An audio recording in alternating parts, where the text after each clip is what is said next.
Any questions? Feel free to stop me and ask. Let's go to the next one. Next one itself is saying that something happened to inventory. 3 lakh worth of inventory was destroyed due to fire. Now what do we do? Anybody can go ahead. So we will deal it later when we calculate inventory. वो तो करेंगे ही, but what for this you need to pass some journal entry also, right? We will use this information to calculate our cost of goods sold, but we need this for journal entry also. What are you going to do about this in journal entry? Sir, sir, our liabilities have increased. Okay, which liability? No, liabilities have decreased. Okay. Returned earnings. It is Retained a earning? loss. Okay, so, it's a loss. Fine. So retained earning credit. Sorry, debit. Loss debit. will be debited. Okay. Yeah. And our asset has reduced. Asset has reduced. Which asset? So credit. Inventory credit. Perfect. By the amount 3 lakh rupees. The only change I'm going to suggest is that we want the reason for this loss because we want to have this one also in our profit and loss statement. So we will call it with the name. You want to give your own name, go ahead and give it. I will call it fire loss. Fire loss. Okay. You want to call it expense due to loss because of fire, or loss due to fire, or fire loss, anything, that's perfectly all right. Give it some intuitive name. Keep it in mind that you recognize this, that this is a loss for the business and expenses and losses need to be debited. Perfect. Good. Let's go to the next one. Account receivable worth rupees 1,50,000 have gone bad. इसका क्या मतलब होता है? This means that now you think that whatever was your account receivable, this much money is not going to come back to you. This is exactly as good as an asset has been destroyed. If your furniture was destroyed, that is a loss for you. Similarly, this time a claim has been destroyed. The claim is called account receivable. So in accounting equation, what you would have done? In accounting equation, you would have reduced account receivable and you would have charged it to retained earning because this is a loss. Losses need to be borne by the owners. So let us go ahead and do the same. We need to reduce account receivable and we need to charge the claim to retained earnings. So account receivable is falling down. Asset falling down should be what? Debit or credit? Credit. Account receivable credit. So I have done account receivable credit by 1,50,000. What else is happening? We have retained earning. Retained earning needs to be debited by 1,50,000. Now same argument. I don't want to see retained earning again. We will do it in one go in the income statement. So I want to know the reason. Now this reason has a specific jargon. That jargon is called bad debts. Bad debts. So whenever you see the phrase bad debts, this is what it means. That somebody had purchased goods from you. They had promised they will pay, but they have defaulted. Fine. Understood the meaning of the word bad debts? So this one is a phrase that I would say that this one is a specific phrase. I will recommend that all of you use only this phrase. At most of the places I tell you that you are free to determine your own terminology. For this one, I will tell you only use this one because this one is a standardized jargon. Wherever, in whichever country you go, if you see this word, it only means this one. Okay. So that is why we can go ahead and use this phrase. Okay, ठीक है, समझ आया? Bad debts are what? These are losses for you. Losses or expenses. Fine. So next one is also done. Let's take one more and then I'll stop and I'll give you rest all for you to do tomorrow. Let's take the easier one. Account paid 60,000 for accounts payable. Now how we would record this in the journal entry? What has happened? Cash has gone out and you have reduced one of the obligation. When accounts payable was there, you are saying that I need to pay you. Now you have done the payment, so your obligation will fall down. So obligation falling down is liability falling down. Liability reduction should be debited or credited? Debit. Debit. So I will call it accounts payable debit by the amount of 60,000, and you have paid it in cash, so you will reduce cash. Cash reduction should be credited, so that is 60,000. Okay. Okay, so I'll stop here. Or shall I take one more? Let's check. Is the easier one? Okay. Let's see. Stock split, dividend, and all. I think there are some very easy ones. Let's see. Paid off 60,000 to accounts payable, already done. Advertisement and marketing expenses were 70,000. Now here the only point why I wrote it this way is that when in a book you see this kind of statement, it means it was this much expense and it has been paid in cash. So this was used just to clarify the way the information is written. Especially the RNS book, it has a very typical way of writing certain transactions. So when you are saying that expenses were this much, they want to say that it was this much and it has been paid in cash. So after that, I think you know what to do. You will create an expense. Expenses are debited. So you will say advertisement expense debit, and cash would have reduced. So you will say cash credit with the corresponding amount, 70,000. Okay. How about I quickly complete it and then you guys can do rest of the exercise on your own, and then we will check it tomorrow. So Sir, in advertising market expenses, the same thing as the rent sentence. In rent, we did not assume that they've paid. Here we're assuming that they've paid. नहीं, rent में खाली partial payment दिया था. Rent में बोला था कि partial payment हुआ है और बाकी का साइलेंट था. If they would have said that rent, the business has taken a rent, premise on rent, and no, ये पूरा section अगर silent होता, that monthly rental is 3,000 and they have done an advance payment of this much, then you would have assumed कि rental है तो हर समय pay किया होगा. Here they have mentioned 16,000 has been paid in advance and they have not mentioned to what happened to the rest. That is why we will assume that everything else is outstanding. Okay. Okay. So give me about 10 minutes or so and I'll quickly wrap all the journal entries, and from there we will take it up from tomorrow so that you can straight away do the classification business on your own. Okay, let's quickly do this. So next one is dividend declared, then after that stock split, and then stake sale. I will do the stock split and stake sale first. Let's hear it. What do we do in stock split? Number 11. Let me tell you what has happened. Let us say this is a business in which there are 3 owners. Let us say Siddharth, Anushri and Shashank are 3 owners. All of them had, let's say, 200 shares each. Now, after the stock split, the business is saying that all of you have 400 shares. That is what a stock split means. That everybody who had 1 share is now having 2 shares. Okay. Every stock has been split in 2 parts. What should I do? Anybody? So nothing, sir. Nothing. No transaction. Neither business is taking any cash, nor they are giving any cash, nor they are selling any stake, or nothing is happening. It is just a recording difference somewhere in some other book called wherever they were telling that who holds how much shares. Wherever there was that register, in that register you would do certain changes, but there is no monetary transaction here. That is why you don't need to do anything here. Sir, will the price be changed? Will there any change in price of stocks? There may be, there may not be. How does it matter to you? Let us say there is a change in price. Then what would you do? Let us say in stock market, suddenly the prices has shot up. 1 share was available for rupees 700. After stock split, everything should have fallen down to 350 because 1 piece was sliced into 2 pieces. But instead, let us say stock fell to only rupees 400. Then what are you going to do?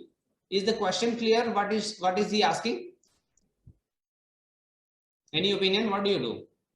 We don't do anything. Again, you don't do anything. This stock price and all of these are secondary market operations. Business is not getting anything. It's exactly same to the number 12 that we are going to come to now. That if one of the owner has sold their claim in the business for 80 lakh rupees, what do you do in the business transaction? Again, nothing. We have seen this in one of the cases. कौन सा था वो? Music Mart. Owner selling a stake is what? Is a third party transaction. So similarly, if owners shares prices go up or down, that is also a third party which is getting affected. Business is neither getting cash nor paying any cash for any of these transactions. So for 12 and 13, for 11 and 12, you don't need to do any entry at all. Why? Because of entity concept. These are, this one is because of entity concept, and this one is because there is no transaction at all. So money measurement concept. Okay, let's go to the dividend. Number 10.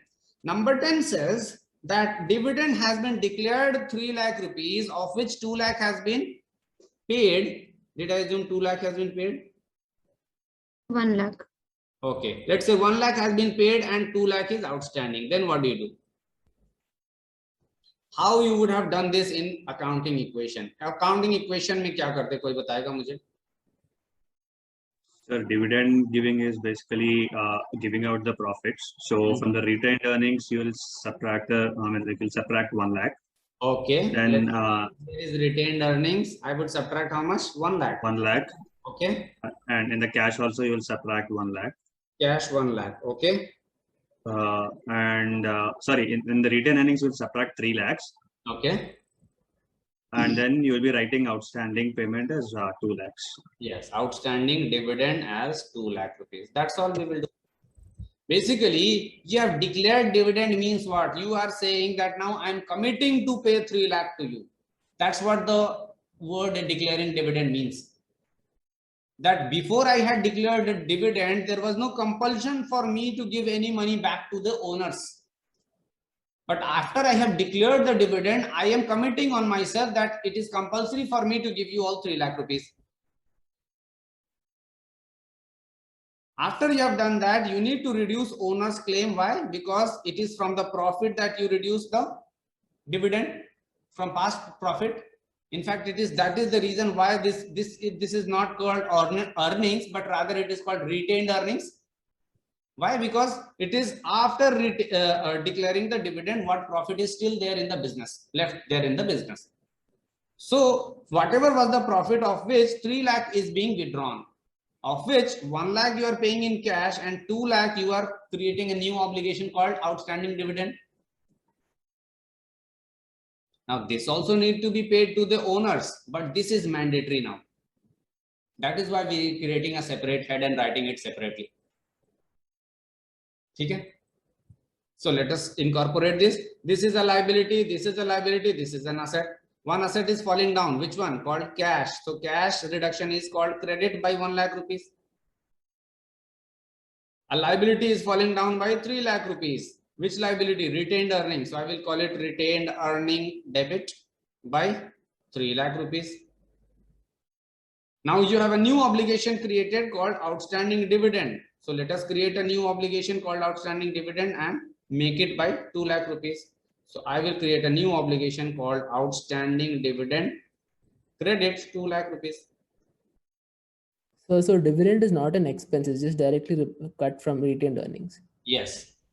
Okay. Dividend is never an expense. So for this, I have already explained to you in earlier classes that dividend is what did you do to the profit. Let's say you purchase one chair for 50,000 and you sell it for 80,000. Now you have a profit. So this 30,000 you enjoy partying somewhere in Goa. Somebody asks you that how much profit did the business make? Just because you have enjoyed this 30,000 doesn't mean that business did not make a profit. Business still made 30,000 profit. It's just that you withdrew it from the business. So that is why dividend is never an expense. Now for this one, I have already told you earlier on, but this is first time we are getting an example for the same. I told you that whenever we are replacing the retained earning, we were replacing it so that we wanted income and expenses separately. This one is neither. That is why if you want, you can leave it as it is, or if you want, you can create a new account called dividend or drawings. It will be one and the same thing. I would highly recommend that for the withdrawals, leave the retained earning as it is, so that you will have lesser complications in life. Fine. So this is the journal entry for the dividend. Is this thing clear, that why even for the unpaid amount we created a new obligation? The only reason is that now you are committing on yourself that you will pay to the owners. For rest of the profit or capital, there was no compulsion that you need to pay right now or within this date. But once you have declared the dividend, it becomes a legal obligation on you to pay back to the owners or the shareholders. Let's see. Number 11, no entry. Number 12, no entry. We have already seen. Let's go to number 13. One of the owner gave goods worth rupees 1 lakh to his friends for free. इसका क्या करेंगे? Number 13. Anybody? 1 lakh worth of inventory has been given for free to the friend of one of the owner.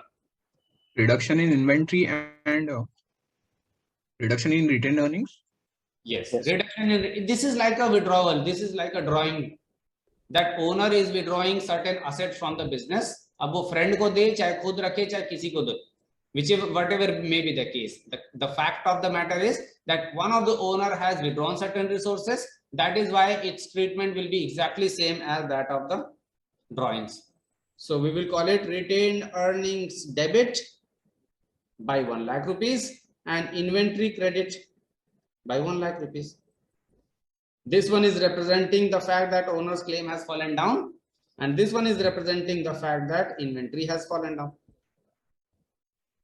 Owner's claim is a liability, liability reduction is debited, and inventory is an asset, asset reduction is credited. So these are the 13 entries that we will create. Now there is a homework for you. Prepare the ledger account, tally them up, find out their balances, and bring everything to trial balance. And it is from trial balance that I will take it forward tomorrow. So try to prepare the T accounts. Now, one small tip I would want to give, that for T account, so far I have told you that what was the first step? Go to all the journal entry one by one, right? Now there is a step 0 also. So here in T accounts, you have a step 0. What is step 0? That for all those items for which you have an opening balance sheet, prepare their T account first. Whether they have appeared in the journal entries or not, you will by default first step or rather step 0 should be go to the opening balance sheet and make T account. So put cash, put capital, put retained earning, put everything. And for all the assets, put their balances in the debit side, and for all the liabilities, put their balances in credit side. This will be step 0. And after that, in step 1, you will go to the first item in the journal entry. Okay, samajh aaya? Could you please repeat, sir, again? Whenever you are making T account for a continuing business, then even before you can go to the first transaction to say that whether you have a T account and which side of the T account to put this amount, there is a step 0. Step 0 should be that go to the opening balance sheet first. What is an opening balance sheet? It is that balance sheet which was given to us when we started this year or this accounting period. Once you go to that, then what do you need to do? You need to prepare a T account for every item and write their amounts in the debit side for the assets and in the credit side for the liabilities. After you are done this, your step number 0 is done. Now, whenever cash is getting affected, for example, the first one I will tell you that this cash will go here in the debit side, 14 lakhs. And for next cash, this will come here in the same thing, 8 lakh rupees of debt credit side. ठीक है? तो इसके बाद का आपको पूरा example complete करना है. ठीक है? So we will take it up from the trial balance. I will assume that you guys are able to do up till the trial balance because it is nothing but transferring the amounts here and there and finding certain totals. And we have completely ignored these pieces of information we will see that we would want to incorporate their impact directly on trial balance. So I'll tell you something about these tomorrow. Okay. Okay. See you all tomorrow then.